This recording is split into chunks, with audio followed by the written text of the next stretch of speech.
दोस्तों, फिर आपके साथ में जुड़ रहे हैं हम, आपका दोस्त अनिरुद्ध कुमार। आप हैं अनिरुद्ध के साथ। इसी कड़ी में अगला क्वेश्चन देखते हैं। अभी तक हमने 2 टेस्ट पेपर सेट कर लिए हैं, 2 पेपर कर लिए हैं। ये हमारा तीसरा पेपर है। लेखपाल स्पेशल, समीक्षा अधिकारी, यूपीएसएससी, एसआई, अन्य परीक्षाएं जितनी भी कॉम्पिटिटिव एग्जाम हैं उनके लिए बहुत महत्वपूर्ण है। तो इसको ध्यान में रखते हुए हम थोड़ा समय निकालते हैं आपके लिए, और आपका सहयोग हमारी मेहनत, हमारा सहयोग आपके लिए, आपका सहयोग हमारे लिए। तो चलिए करते हैं। Thank you. देखते हैं, राज्य में जमींदारी उन्मूलन कानून 1950 कब से लागू हुआ? उत्तर प्रदेश राज्य की बात कर रहे हैं। ये राज्य ग्रामीण प्रवेश से क्वेश्चन है। तो इसका जो पहला क्वेश्चन है, क्वेश्चन नंबर 6, कल से हमने 5 कर लिए थे, आज 6 है। राज्य में जमींदारी उन्मूलन कानून कब से लागू हुआ? तो ऑप्शन ए जुलाई 1, 1952 से, बी 5 मार्च 1952, सी 1 जुलाई 1960, डी 5 मार्च 1960 से। तो इसका सही आंसर होगा 1 जुलाई 1952 से।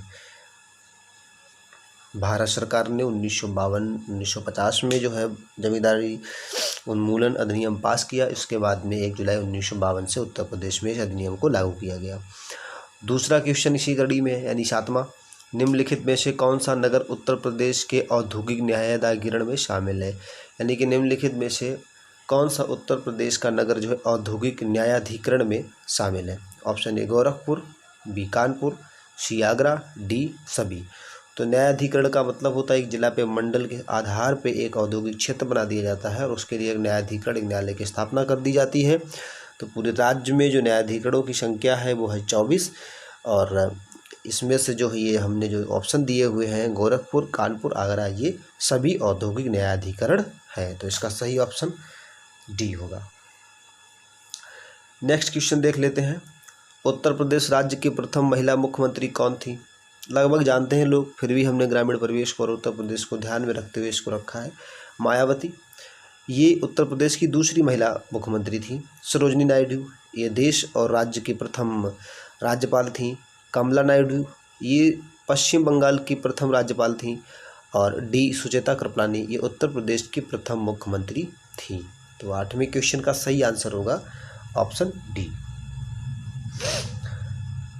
थोड़ा गले में खड़ास है, आवाज़ में थोड़ी गड़बड़ी है, सुधार हो रहा है, मेहनत करेंगे, सुधार होगा। और मैंने मेडिसिन भी ले लिया है, कोई दिक्कत नहीं है।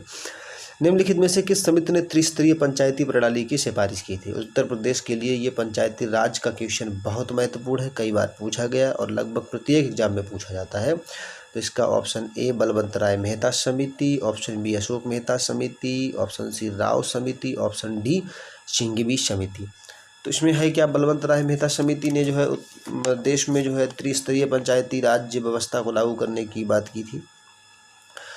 उत्तर प्रदेश ने 61 और 62 में उत्तर प्रदेश समिति जिला परिषद अधिनियम 1961 पारित कर त्रिस्तरीय पंचायती राज्य व्यवस्था को लागू किया। ग्राम पंचायत, क्षेत्र पंचायत और जिला परिषद के आधार पर इस प्रणाली को लागू किया गया। ऐसी सलाह, ऐसी सिफारिश जो बलवंत राय मेहता समिति के द्वारा दी गई थी। तो इसका सही आंसर जो होगा वो होगा आपका ए बलवंत राय मेहता समिति। ये अगला इसी में है, उत्तराखंड के गठन के बाद उत्तर प्रदेश में कितने विधानसभा क्षेत्र बचे हैं? उत्तराखंड गठन के बाद में राज्य में कितने विधानसभा क्षेत्र बचे हैं? तो वो अब बचे हुए हैं 403। ये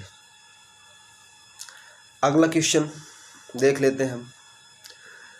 भारतीय संविधान में ग्राम पंचायतों के गठन का प्रावधान किस अनुच्छेद में किया गया है? जो भारतीय संविधान है उसमें ग्राम पंचायतों के गठन का प्रावधान किस आर्टिकल के तहत किया गया, संविधान के किस आर्टिकल के तहत किया गया है? तो ये आपका जो है आर्टिकल है वो 40। आर्टिकल 11 नागरिकता से संबंधित है। आर्टिकल 44 बच्चों के लिए है। आर्टिकल 48 ये आपका पर्यावरण संरक्षण के लिए है। पर्यावरण संरक्षण है, दुधारू पशु है, जानवर है, इनकी हत्या करने वाले पर केस किया जाएगा। तो ये जो है आपका 48 इसके लिए है। तो इसका जो सही आंसर है वो है आपका आर्टिकल 40। उत्तर प्रदेश के राज्य चिन्ह में क्या शामिल नहीं है? देखिए बहुत इंपॉर्टेंट क्वेश्चन है, सभी को जानने के लिए बहुत ज़रूरी है, बहुत इंपॉर्टेंट क्वेश्चन है, इसको जानना बहुत ज़रूरी है। उत्तर प्रदेश के राज्य चिन्ह में क्या नहीं? देखिए जानते हैं, 2 मछलियाँ, 1 धनुष, बीच में तीर से काटते हुए, तो इसमें जो है आपकी मोर को शामिल नहीं किया गया है। इसी अगली कड़ी में और हम देख लेते हैं क्वेश्चन। आगे अपना वही जनरल है, जनरल चलेगा। ऋग्वेद में कई परिच्छेदों में प्रयुक्त अघन्य या अघन्या शब्द संदर्भित करता है।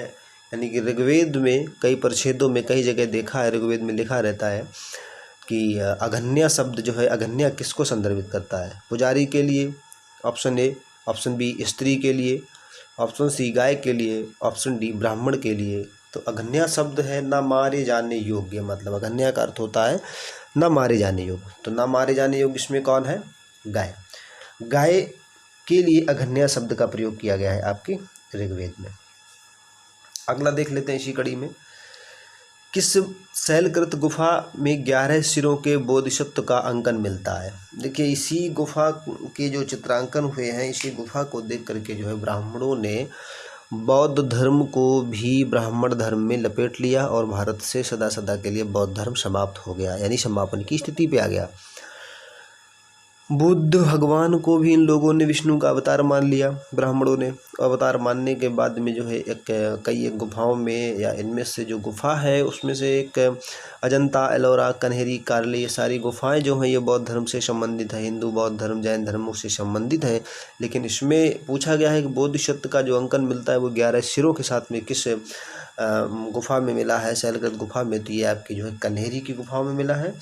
ये है, इसका सही आंसर होगा कन्हेरी। अगला क्वेश्चन इसी में देखते हैं। 6ठी शताब्दी ईसा पूर्व का मत्स्य राज्य महाजनपद किस राज्य में उत्तर स्थित था? तो ये पूछा है 6ठी शताब्दी में ईसा पूर्व का मत्स्य राज्य महाजनपद किस राज्य में स्थित था, वर्तमान के राज्य में। तो देखते हैं ऑप्शन में। Option A Rajasthan, option B पश्चिमी Uttar Pradesh, option C Andhra Pradesh, option D इनमें से कोई नहीं। तो जो मत्स्य राज्य था, महाभारत में भी हम लोग सुनते हैं और इसके बाद में इतिहास में भी पढ़ते हैं, और बौद्ध धर्म, जैन धर्म के जो 16 महाजनपद हैं उसमें भी एक मत्स्य राज्य का नाम हम लोग पढ़ते हैं। तो ये जो है आपका राजस्थान में था। किस राज्य में था? राजस्थान में था। बहुत इंपॉर्टेंट है ये, इसको ध्यान रखिएगा। जौनपुर राज्य का अंतिम शासक कौन था? अगला क्वेश्चन हमारा इसी कड़ी में है। जौनपुर राज्य के अंतिम शासक कौन थे? तो जौनपुर राज्य के अंतिम शासक थे आपके हुसैन शाह। कौन थे? हुसैन शाह जौनपुर राज्य के अंतिम शासक थे। इन्होंने जो है जौनपुर के अंतिम शासक के रूप में कार्य किया, और इससे पहले के जो राजा थे जौनपुर की स्थापना किसने की, ये सारी चीज़ें जो हैं बहुत इम्पोर्टेंट है। इसको भी देखते हैं, बताते हैं आपको जौनपुर का अंतिम शासक कौन था, हुसैन शाह। तो इसका जो सही आंसर है वो हुसैन शाह है। पहले जान लेते हैं थोड़ा जौनपुर के बारे में। जौनपुर शहर की स्थापना 15वीं शताब्दी के सुल्तान फिरोज शाह तुगलक ने अपने चचेरे भाई सुल्तान मोहम्मद बिन तुगलक की स्मृति में किया था। सुल्तान मोहम्मद बिन तुगलक का वास्तविक नाम जौनखा था। 1394 ईस्वी में मलिक सरवर ने जौनपुर में स्वतंत्र सरकी राज्य की स्थापना की थी। सरकी शासकों ने लगभग 85 वर्षों तक स्वतंत्रता पूर्वक शासन किया, किंतु 1479 ईस्वी में बहलोल लोदी ने इसके अंतिम शासक हुसैन सरकी को पराजित कर पुनः दिल्ली सल्तनत का अंग बना लिया। अर्थात जौनपुर को पूर्व का सिराज भी कहा जाता है। भारत का सिराज या पूर्व का सिराज भी जौनपुर को कहा जाता है। और जो अंतिम शासक था हुसैन शाह को बहलोल लोदी ने पराजित करके इसको दिल्ली सल्तनत में मिला लिया। तो इससे हमें पता चलता है कि जो जौनपुर का राज्य था उसका जो अंतिम शासक था वो हुसैन शाह था। कौन था? अगला है 1303 में वारंगल के युद्ध में किसकी सेना को काकतियों ने हराया था? 1303 में वारंगल के युद्ध में किसकी सेना को काकतियों ने हराया था? तो इसका सही आंसर है अलाउद्दीन खिलजी। अलाउद्दीन खिलजी की सेना को जो है काकतियों ने 1303 के युद्ध में, वारंगल के युद्ध में बुरी तरह से हरा दिया, और हारने के बाद में उसको जो वहाँ से भागना पड़ा। बदमाश था। अलाउद्दीन खिलजी के समय सबसे पहला आक्रमण 1303 ईस्वी में तेलंगाना पर किया गया था, परंतु फखरुद्दीन जूना और नसरत खां के भतीजे मलिक रज्जू के नेतृत्व में बंगाल तथा उड़ीसा के मार्ग से किया गया ये आक्रमण विफल हुआ, और काकतीय शासक प्रताप रुद्रदेव ने मुसलमानों को परास्त करके अव्यवस्थित रूप से वापस लौटने के लिए बाध्य कर दिया। ये इसकी एक बात रही। तो जो है उनको जो है सबसे पहले काकतियों ने हरा दिया, और इसका जो पहला आक्रमण था वो आपका जो है इन्होंने किया था तेलंगाना वारंगल वहीं पड़ता है, तो बुरी तरीके से हारे और भागे। किस वर्ष बंगाल के मिदनापुर जिले में जातीय सरकार की स्थापना हुई थी? अगला क्वेश्चन है इसी में। किस वर्ष जो है बंगाल में जातीय सरकार की स्थापना हुई थी? हम इसके ऑप्शन डालना भूल गए हैं, तो उसके लिए भी हम सॉरी चाहेंगे।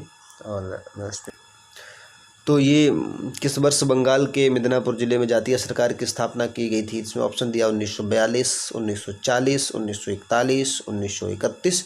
तो इसका सही आंसर होगा 1942। भारत छोड़ो आंदोलन की एक महत्वपूर्ण विशेषता बलिया, तामलुक, मिदनापुर, सतारा सहित कई स्थानों पर समांतर सरकारों की स्थापना हुई।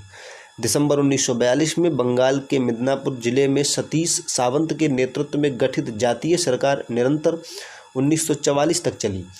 इस सरकार ने तूफान पीड़ितों के लिए एक सहायता कार्यक्रम प्रारंभ किए, स्कूलों को अनुदान दिए, धनी लोगों का अतिरिक्त धन गरीबों में बांटा तथा एक सशस्त्र विद्युत सैनिक सेना का भी गठन किया। तो इसका जो सही आंसर होगा आपके क्वेश्चन नंबर 18 का, यानी अंतिम का, ये होगा 42।